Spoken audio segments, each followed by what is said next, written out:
Welcome to BC study circle.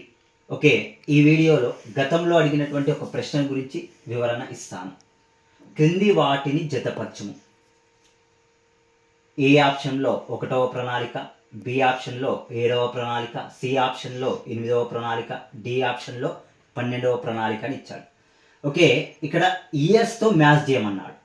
మన ఇండియాలో planning commission introduce అయినటువంటి ఇయర్ ఎప్పుడండి అంటే 1950 మార్చ్ 15న ఏం ఇంట్రడ్యూస్ చేయడం జరిగిందండి అంటే planning commission.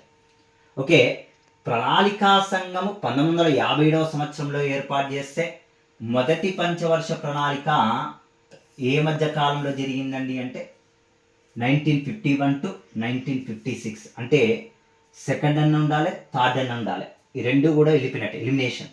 Next 7th plan చూడండి, 7వ పంచవర్ష ప్రణాళిక. ఇండియాలో 7th 5 years ప్లాన్ ఇయర్స్ ఎప్పుడండి అంటే 1985-90. అంటే సెకండ్ అని ఉండాలి, థర్డ్ అని ఉండాలి, సేమ్ వచ్చాయి.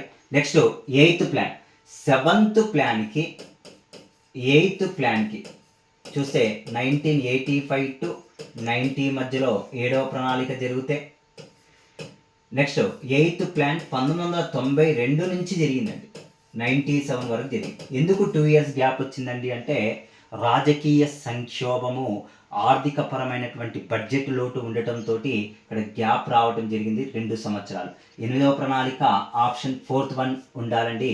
నెక్స్ట్ 12th ప్లాన్, 12వ పంచవర్ష ప్రణాళిక 2012 నుంచి 2017 మధ్యలో కొనసాగింది. Option C1 is the correct answer. Thank you everyone.